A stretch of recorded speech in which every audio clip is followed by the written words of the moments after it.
दोस्तों अगर आप थंबनेल देखकर वीडियो देखने आए हो तो बिल्कुल आपको हम दिखाएंगे कि आखिर कॉन्डोम को कैसे बनाया जाता है। और दोस्तों आपको आज वीडियो में ऐसी ऐसी चीज़ों को बनते हुए दिखाया जाएगा जो आपने पहले कभी नहीं देखी होंगी। दोस्तों ये वीडियो आज आपके लिए बहुत नॉलेजेबल होने वाली है, इसलिए बने रहिए हमारे साथ इस वीडियो के एंड तक। और दोस्तों आगे वीडियो शुरू हो इससे पहले आपसे सिर्फ एक ही रिक्वेस्ट है कि हमारे चैनल को सब्सक्राइब कर लीजिए और वीडियो को लाइक ज़रूर कीजिए ताकि ऐसे ही हमारा मोटिवेशन बढ़ता रहे। Crayon colour. दोस्तों बचपन में हमने इनसे काफ़ी ज़्यादा पेंटिंग्स बनाई होंगी और शायद बहुत से बच्चे आज भी बनाते हैं। तो चलिए जानते हैं कि इन रंगों को आखिर कैसे बनाया जाता है। इन कलर्स को बनाने के लिए अलग अलग वैक्स का इस्तेमाल किया जाता है। वैक्स को 62 डिग्री सेल्सियस पे गर्म करके पिघलाया जाता है। उसके बाद उसमें एक पाउडर डाला जाता है जो इस वैक्स को एक साथ पकड़े रखने में मदद करता है। बाद में उसमें बहुत सारे केमिकल्स मिलाए जाते हैं और अब उनमें कलर डाले जाते हैं। जैसे कि यदि हमें ऑरेंज कलर चाहिए तो उसमें लाल और पीला कलर डाला जाता है और फिर उसमें लिक्विड वैक्स मिलाकर मिक्सर को 45 मिनट तक ऑन रखते हैं। वैक्स को इस मशीन में डाला जाता है जिसे रोटरी मशीन कहते हैं।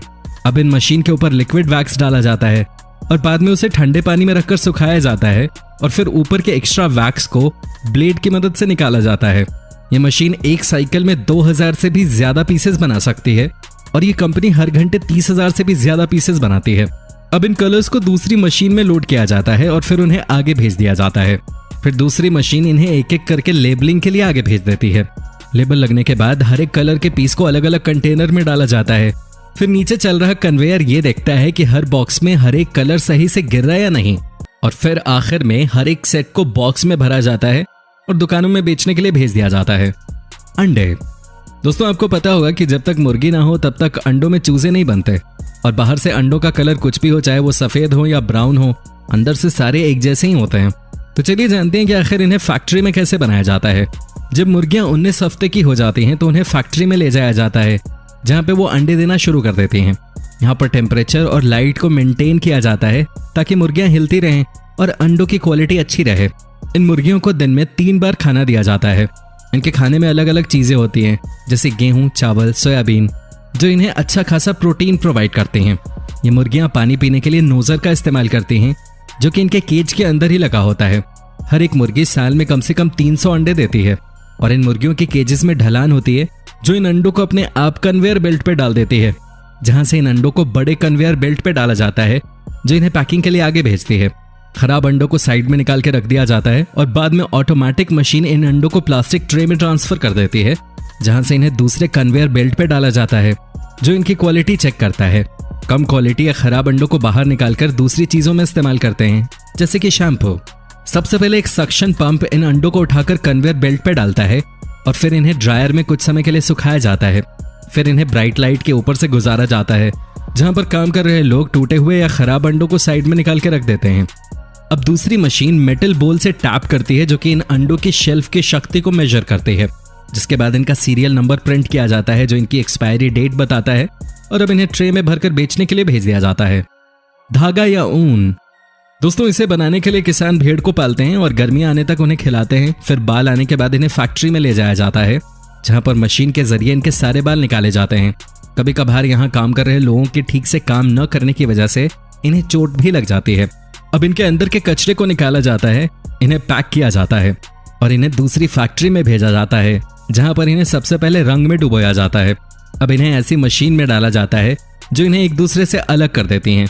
अलग होने के बाद अब इन्हें ऐसी मशीन में डाला जाता है जो इन्हें लंबे धागे का आकार देना शुरू कर देती है। अब रोलर की मदद से इनके अलग अलग लेयर बनाए जाते हैं। अब इन्हें फिर से दूसरे रोलर के बीच में डाला जाता है जो उन्हें पतले धागों में तब्दील कर देता है। अब इन धागों के बड़े बड़े रोल बनाए जाते हैं और फिर इन्हें दूसरी फैक्ट्री में भेजा जाता है जहां पर इन धागों से अलग अलग कपड़े बनाए जाते हैं। इस पूरे प्रोसेस को पूरा होने में 10 से 12 दिन लग जाते हैं। Nail polish.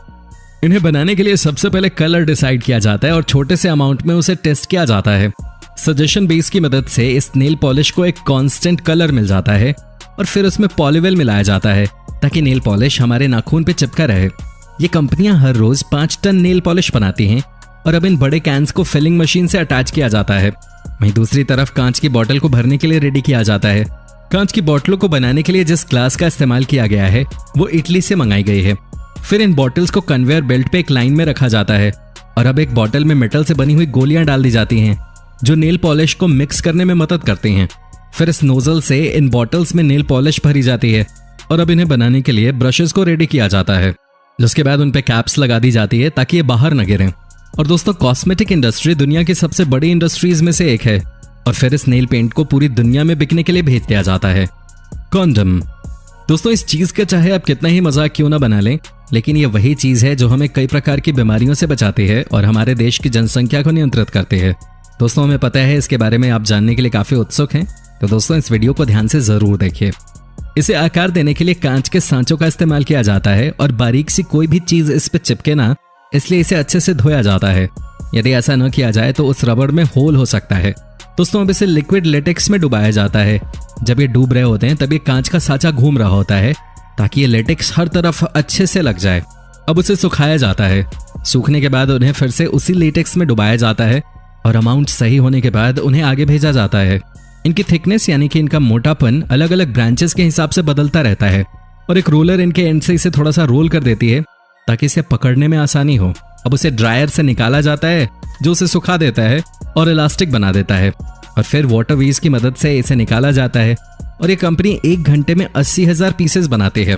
अब इन्हें वॉशिंग मशीन में डालकर 7 मिनट तक धोया जाता है। फिर इन्हें टेस्ट किया जाता है।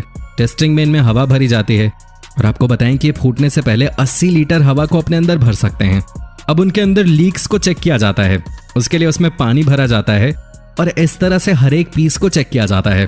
मशीन छोटे से छोटा होल भी बहुत जल्दी से डिटेक्ट कर लेती है और जो पीसेस ये टेस्ट पास कर लेती है उसे पैकिंग के लिए आगे भेज दिया जाता है। फिर इन पे इंटरफेस सिलिकॉन ऑयल लगाया जाता है और फिर इन्हें रोल करके कन्वेयर बेल्ट पे डाला जाता है और फिर इन्हें एक खास तरह के पेपर में पैक कर दिया जाता है। इस दौरान इन्हें इन्फेक्शन से बचाने के लिए इस पूरी प्रक्रिया में हाथ का बिल्कुल भी इस्तेमाल नहीं करते। अब इन्हें ब्रांडेड बॉक्सेस में भर दिया जाता है। दोस्तों अब आप देखोगे सेब का जूस जिसे आप दुकान से खरीद के पीते हो उसे कैसे तैयार किया जाता है। सबसे पहले यहाँ एप्पल की ट्रे को ब्रश से लैस इस मशीन के अंदर डाल दिया जाता है और दोस्तों यहाँ पर सेब के ऊपर जो भी गंदगी होती है उसको साफ कर लिया जाता है, जिसके बाद इसे पानी से भरे कंटेनर में डाल दिया जाता है और यहाँ कुछ इस प्रकार से इन्हें कन्वेयर बेल्ट के ऊपर आगे की ओर भेजा जाता है जहाँ इनका मिक्सर बन जाता है। इनका मिक्सर इसलिए बनाते हैं क्योंकि जूस निकालने में इससे आसानी हो जाती है और जूस की बूंदों को नीचे गिरता देख आपके मुंह में भी दोस्तों पानी जरूर आ गया होगा। दोस्तों अब हम आपको बताएंगे कि आखिर कोका कोला को कैसे बनाया जाता है। इसकी प्रोसेसिंग इस तरह से स्टार्ट होती है। सबसे पहले कोका कोला के मिक्सचर को तैयार करने के बाद कोका कोला की तमाम बॉटल्स को एक कन्वेयर बेल्ट पे लगा दिया जाता है जहां से ये बारी बारी करके आगे जाने लगते हैं, जहां इन्हें साफ पानी से धोया जाता है। धोने के बाद पहले से ही रेडीमेड ड्रिंक को इसमें भर दिया जाता है और जब बॉटलों में कोक भर जाती है तो इसके ऊपर ढक्कन को कुछ इस तरह लगाते हैं। जब ढक्कन लगा दिया जाता है तो बात आती है इनके ऊपर कोका कोला के लेबलिंग की, जैसे इस प्रकार लगाया जाता है और जब लेबल लगा दिया जाता है तो बॉटल्स को कुछ इस तरीके से एक साथ पैक कर देते हैं और मार्केट में बेचने के लिए भेज देते हैं। दोस्तों जब भी आप सिनेमा हॉल में मूवी देखने जाते होंगे तो आप एक ऐसी चीज जरूर लेते होंगे जिसके बिना मानो मूवी अधूरी सी लगती है। जी हाँ दोस्तों, हम पॉपकॉर्न की ही बात कर रहे हैं।